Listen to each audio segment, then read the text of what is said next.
Bom dia! Vocês estão bom? Bora, mais um mês que se inicia, maravilhoso. Obrigado, Pai. Obrigado por mais um mês. Esse mês vai ser espetacular. Esse mês vai ser de um jeito que nem eu consigo imaginar, que só o Senhor consegue ver. Esse mês vai ser surpreendente. Esse mês é um mês de coisas novas. Obrigado, Pai. Obrigado por tudo que o Senhor vem nos ensinando. Obrigado por todos que já viraram a mente para aprendizado. Para tudo que acontece, entende que tem um porquê, que nada é à toa. Obrigado por todos aqui que se lamentavam e hoje em dia só agradece. Obrigado, Pai. O Senhor é muito bom, o Senhor é bom demais. Bora, vamos lá. 1º de setembro, domingão. Não desista, nada mal começar o mês no primeiro dia da semana. E entrou no deserto, caminhando um dia. Chegou a um pé de giesta, sentou-se debaixo dele e orou, pedindo a morte. Já tive bastante, Senhor, tira minha vida. Não sou melhor do que os meus antepassados. 1 Reis 19:4. Fugir é a forma mais rápida de que algumas pessoas acham para resolver uma crise ou conflito. Quantos cônjuges se escondem um do outro com medo de enfrentar suas responsabilidades de fidelidade e honra? Quantos pais correm na incumbência de educar seus filhos porque não se sentem capazes de lidar com a disciplina? Quantos filhos evitam a presença dos pais porque querem liberdade? Quantas pessoas fogem de Deus pois não querem assumir um compromisso com a sua santidade? Felizmente, a fuga faz parte da natureza do ser humano. Assim fizeram Adão e Eva quando pecaram contra Deus. Até mesmo pessoas tementes a Deus, como o próprio profeta Elias, se escondem. Mas essa não é a melhor alternativa. É muito importante dizer que a fuga pode ser resultado de algumas possibilidades, como medo, insegurança, ou ainda a culpa por causa do peso do pecado. Elias não estava em pecado, porém tinha medo de enfrentar Jezabel.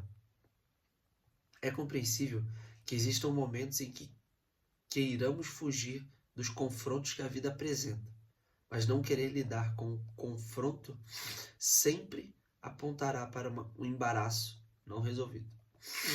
Nossa, total. Se não resolver, ele vai ficar maior e vai vir logo depois ali te incomodar. Aí não adianta não resolver. Entendo bem essa situação, pois durante muitos anos me esquivei do confronto com a orfandade. O que precisa ser confrontado hoje na sua vida? Quais situações precisam ser enfrentadas e encaradas, mas foram deixadas por medo e insegurança? É necessário refletir sobre as nossas responsabilidades e sobre como podemos superar as adversidades com coragem e fé. Não existe vitória sem batalha, nem testemunho sem teste. Tampouco milagre sem uma circunstância impossível. Não desista. A indicação de leitura é 2 Timóteo 3 e a palavra é reação.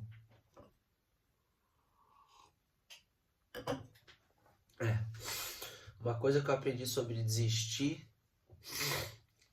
Engraçado como é que Deus faz as coisas perfeito, né? Se você se observar, tem um porquê de você ser dessa forma, que é para justamente você trabalhar isso, né? Você enfrentar, você não deixar para depois porque o problema só aumenta. E não é que ele vai se diluir, vai se desfazer. Isso é uma exceção, né? Alguns acontece isso, né? Se dilui. Na verdade, eles se diluem porque eles nem são problemas, a gente está enxergando. Isso é uma boa reflexão. Acho que todo o problema que a gente não enfrenta, ele aumenta. Mas aquele que se dilui é porque não era problema. É que a gente via como, na verdade, era uma forma da gente melhorar. Esse não desistir foi uma coisa que eu aprendi nos últimos anos, em que Quando você tem opção, você desiste. Você desiste por ter outras opções.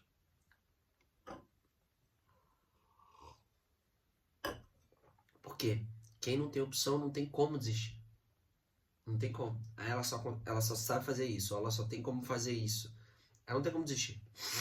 É a única opção dela. E às vezes quem tem muita opção desiste para querer fazer outra. Só que às vezes o negócio está no ponto de virada. O negócio está quase virando. E é exatamente esse momento que fica mais difícil. Porque une você não ser tão experiente nisso. Você ainda está arrastando aquele caminhão pesado que é no começo, para sair da inércia. A hora que você desiste. É na hora que ele vai embalar. Aí você desiste. Então Deus te dá as oportunidades para justamente você melhorar quem você é, o que você faz, como você faz. E quando você desiste, você deixa de embalar algo. E aí você volta para a inércia. E aí você vai fazer algo de novo. Tem que pegar velocidade de novo. Tem que fazer aquela força inicial de novo. Porque depois que o negócio já está girando, as coisas vão se encaixando. Vão se encaixando. Porque dois motivos disso. Um tempo atrás, há uns anos atrás, eu desisti de resolver tal problema. Achando que ele ia se desfazer sozinho. O que aconteceu? O problema se multiplicou, né? Além de formar outros problemas, eles aumentaram. E eles aumentaram a ponto de que anos depois eu resolvi resolver. Eu falei, não, agora eu vou resolver. E tá demorando um bocado de tempo para resolver. Por quê? Porque eu deixei ele crescer. E eu deixei ele multiplicar. Então, quando você estiver passando por esse momento muito pesado, muito apertado, que dá vontade de desistir, dá vontade de jogar tudo pro alto, não desiste. Só reorganiza para que você não pare de fazer, mas que você consiga fazer de uma outra forma, ou mais eficiente, ou pelo menos que seja de uma forma diferente que você possa suportar. Por quê? Se você para de fazer isso, o problema aumenta e ele se multiplica. E aí o que acontece? Esse tempo que você vai ficar parado em inércia, ele vai estar se multiplicando. Quando você decidir que vai resolver, porque uma hora você vai ter que enfrentar. Ele já vai estar maior, de repente já vão ser vários, e você vai ficar muito tempo para resolver. E muitas vezes, quando você chega nesse ponto que você está a fim de chutar o balde, se você simplesmente se reorganiza para resolver ele, ou delega parte do problema, ele resolve logo depois. Porque ele está naquele ápice. Ele está naquele ápice do problema que você precisa tomar uma justificativa. Não é resolver assim. Por exemplo, dá um exemplo de dívida de dinheiro. Você tá ali, você tá trampando e aí você não vai conseguir pagar, baranã, o que você faz? Você chuta o balde. Ah, dane-se. Vou ficar com o nome sujo e tô nem aí. E aí isso acontece. Começa a ligação, começa a receber carta, começa a ficar lá, leva 5 anos para aquilo prescrever. Depois que bota na SPC, que tem lugar que demora. Dando um exemplo de dívida financeira, né? E você fica carregando lá aquilo lá quase 6 anos, né? Às vezes mais. E se você tá ali, tá trabalhando, tá difícil, tá... Cara, às vezes é reorganizar, falar assim, opa, beleza, eu tenho essa dívida aqui, como é que eu posso fazer? E se eu pegar, sei lá, um empréstimo, se eu pegar alguém que tem esse dinheiro e eu divido em várias vezes, sem juros, melhor ainda. Eu quito isso aqui e vou pagando. Por que eu falo que logo depois que você organiza, ele resolve? Não é que vai aparecer um dinheiro e vai pagar para você. Mas só o peso de você falou assim, ó, paguei. E agora eu só preciso pagar essas parcelas aqui para resolver, já te deixa, que te tira essa energia de você ficar pensando o tempo inteiro. Você ter que ficar de olho o tempo inteiro. E aí você, opa, deixa eu focar, só preciso pagar isso aqui e vamos bola para frente. Isso é um exemplo de dívida financeira, né? Tem dívida espiritual, dívida emocional. Então a gente precisa ficar de olho nisso. O espiritual é a mesma coisa. Você prestar atenção para você não criar essa bola de neve.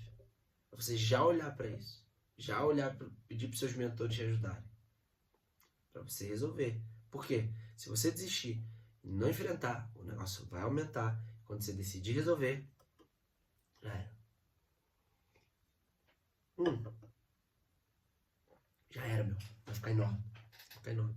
Quando você decidir resolver, ferrou, velho. Aí você vai pagar o preço. Aí vai. Coisa que... Quem disse que você precisava? Pois é. É como ele diz aqui, ó. Não existe vitória sem a batalha. Nem testemunho sem teste. Né? Você vai passar. Vai estar ali. Por que não já resolver? Por que deixar o negócio crescer? Tampouco milagre sem circunstância. Então a circunstância é o quê? Você decidir continuar resolvendo aquilo ali para realmente se resolver. E aí podem ocorrer os milagres. É aonde pode. Se você desistir, não vai acontecer. Ah, desistir. E aí depois que você desistir, o milagre acontece? Não, muito difícil. Muito difícil. Infelizmente não é. Uma coisa é você se render. Pai, não sei o que eu faço. Me ajuda a resolver isso aqui. Aí sim. Mas não desistir. Desistir não vou resolver. É se render, jogar o seu coração e entregar o coração a ele. Ele diz aqui, ó. Tampouco milagre sem circunstância. Cadê a circunstância? Se você desistir, não tem mais circunstância. Você desistiu, você jogou toalha. Agora decida vencer. Decida falar, eu vou resolver isso aqui. Como? Faça a mínima ideia. É o que eu falo pra mim hoje. Eu vou resolver isso, isso e isso. Como? Vamos fazendo. Vamos fazendo. Vamos fazendo. O caminho da vida já não é assim. Ele é assim, né? Os caminhos de Deus, então, você não faz ideia. Aqueles famosos caminhos misteriosos, né? Porque a gente não consegue chegar ao quão longe ele enxerga. Mas ele vê tudo. Por isso que ele manda pelos caminhos para a gente poder aprender. Por quê? Ele precisa mandar por esses caminhos porque ele já sabe. Ó, ele indo para cá, ele aprende sobre isso, né? Aprende sobre isso, ele volta para cá, ele vem para cá. Ele já consegue enxergar tudo como te transformar. Agora você precisa estar aberto a seguir esse caminho. Porque enquanto você estiver seguindo o seu próprio caminho, você vai ficar batendo cabeça. Porque você não vai aprender aquilo que ele quer te ensinar. Você vai aprender outras coisas que não necessariamente você precisa, que não é o teu direcionamento singular, o seu próprio. E aí você fica sentindo que tá batendo cabeça. Então presta atenção. Se abre. Vê, deixa claro aqui, ó. Em toda a entrada de mês, ele tem uma página aqui, setembro, e ele tem uma frase aqui, né? Um escrito. Que foi muito bom de hoje. Presta atenção. Só através da nossa filiação em Deus é que a vida ganha sentido. Viver o propósito dele faz você agir com base em quem você é e não nas circunstâncias. Nossa, isso eu falei, caraca, faz sentido, porque a gente está na busca de quem nós somos, de verdade, de essência. Como é que a gente faz isso? Cumprindo o propósito que ele nos designou. Qual é o propósito? Precisa testar, precisa fazer diversas coisas, ir sentindo, conversando com ele, se comunicando, tentando entender, pedindo resposta. E aí sim você vai assumindo. Tá bom, gente? Por hoje foi. Não desista, que senão o problema cresce. Não desista. Diz que vai resolver, mesmo que você não saiba como, porque ele sabe. Você não precisa saber. Você precisa declarar que vai resolver. As coisas vão acontecendo. Tá bom? Beijo pra vocês. Até amanhã. Amanhã nós estaremos aqui de novo.